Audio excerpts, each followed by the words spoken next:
The H1B guy here, and today DOL issues 2 H1B final rules, wage, and classification in 1 week.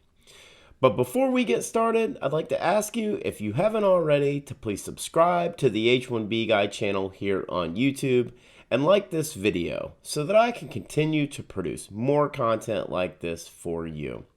I also wanted to mention the H1B Guy offers a variety of consulting services. I help businesses and individuals solve complex work authorization issues in the recruitment process while bringing awareness to employment-based immigration benefits.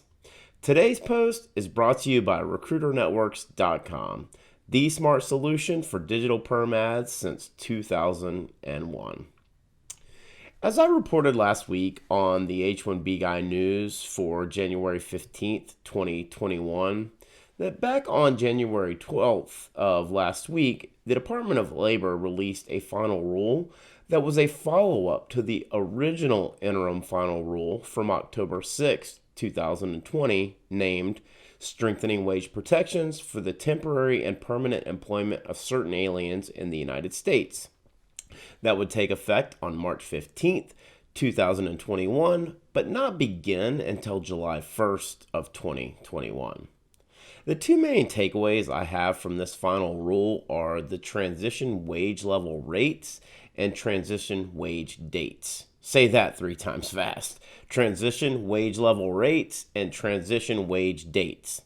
Beginning on July 1st, 2021, there will be 4 transition date phases for the wage level increases, and they are as follows: July 1st, 2021 through June 30th, 2022, July 1st, 2022 through June 30th, 2023, July 1st, 2023 through June 30th, 2024, and then the final transition being anything on or after July 1st, 2024.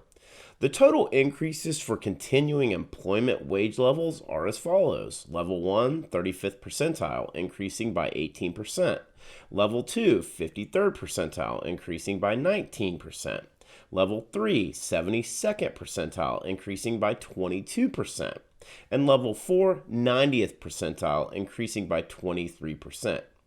H-1B employees that are in the employment-based green card sponsorship process must extend their H-1B under the same transitional dates, and also will go from the 85th percentile calculation up to 100% of the percentile calculation on and after July 1st of 2024.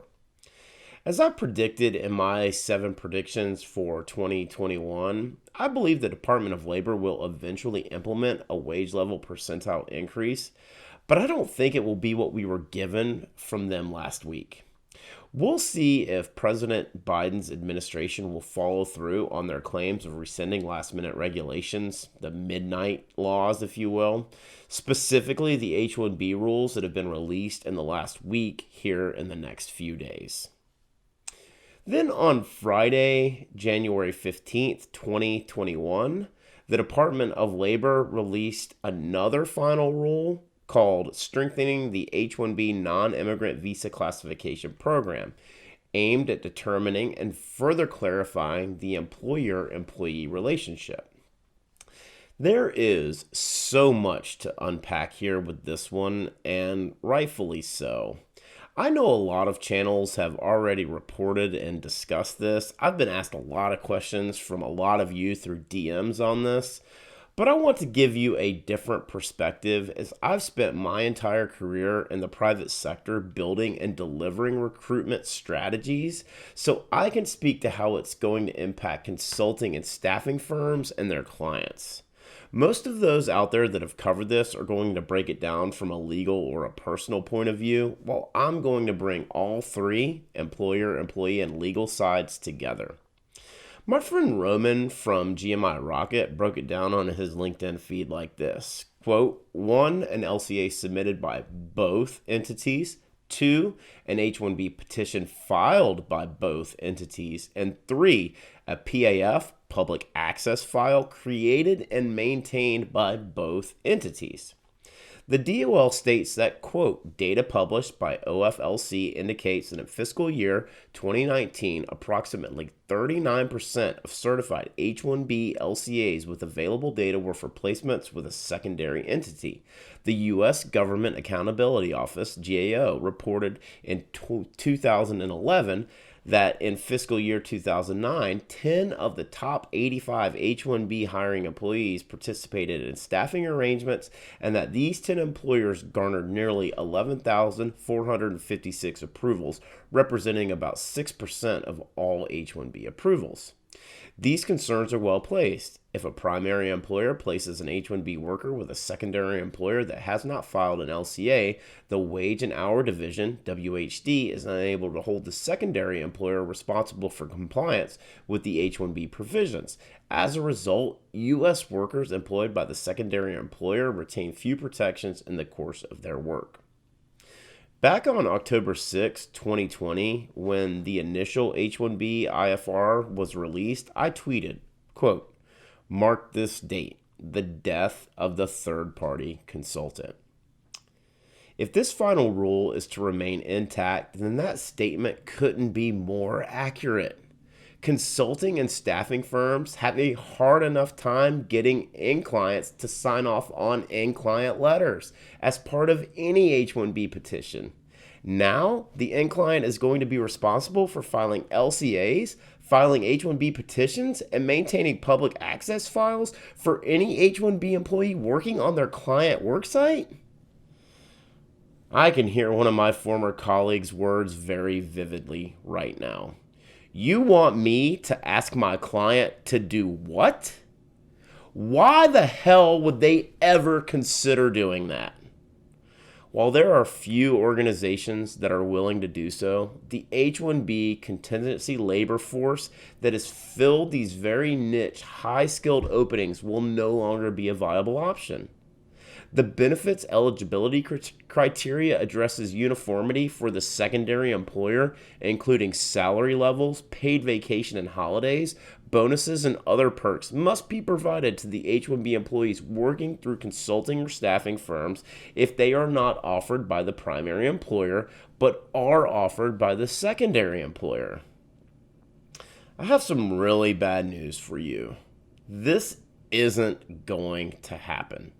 Large enterprise organizations are not going to assume this risk or put in place the necessary processes to maintain compliance in order to employ an H-1B visa holder as a secondary employee. That's why they use consulting and staffing firms to identify talent for hard-to-fill and bulk contingency staffing needs without having to hire full-time permanent employees. This is the iterative approach to recruitment that's become so widely adopted and illustrates how automation is driving project-based human capital needs. In theory, I understand what they're trying to accomplish. Make sure American workers are not undercut by temporary foreign workers. Make sure LCAs are obtained for third-party work sites. Make sure H-1Bs are paid the appropriate prevailing wage and receive the same benefits. In practice, it just isn't going to work. Whenever I've placed an H-1B employee at an end client worksite, we always had multiple LCAs and always paid the higher prevailing wage, even if the higher wage wasn't the end client worksite. Maintaining PAFS, public access files, has definitely gotten easier through technology and automation as immigration tech has experienced a huge boom the last few years.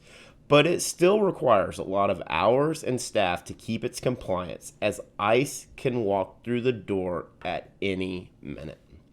For the H-1B employee, imagining keeping up with multiple LCAs, approval notices, and supporting documents sounds like a nightmare on top of a really bad dream. The worst part of all this, if US-based organizations can't get the talent here within our borders, then guess what they're going to do? Outsource via nearshore or offshore, and everyone loses but the employer and the outsourcer. Again, We'll see if President Biden's administration will follow through on their claims of rescinding last-minute regulations, specifically the H-1B rules that have been released in the last week. For the full post on DOL issues 2 H-1B final rules, wage, and classification in 1 week, the H-1B Guy explains, please check out the H1BGuy.com. And while you're there, please subscribe to the H1BGuy.com so that you can receive the H-1B Guy Digest. And as a reminder, please make plans to watch the Documented Dreamers live on Thursday, January 21st, 2021 at 9 p.m. Eastern, here on the H1B Guy channel. A reminder that today's post was brought to you by RecruiterNetworks.com, the smart solution for digital perm ads since 2001. This national job board network provides recruitment websites in 1,024 major U.S. metro areas. Each local job board is its own portal and is a low-cost resource for immigration recruitment ads for all industries and professions with a flat price of $225 per ad regardless of which city you choose. RecruiterNetworks.com has been the #1 place for immigration attorneys, immigration ad agencies, and employers to meet the DOL requirements for the digital portion of the perm advertisement rules. RecruiterNetworks.com. Tell them the H1B Guy sent you. Again, I'd like to ask you to please like this video. Please subscribe to the H1B Guy channel here on YouTube and click the bell for notifications so that you're notified anytime we post new content here to this channel or that when we go live like we will on Thursday night at 9 p.m. Eastern. If you've made it this far, I just want to say thank you for taking the time to watch my content. I really appreciate your support. The H1B Guy, your global source for all things H1B.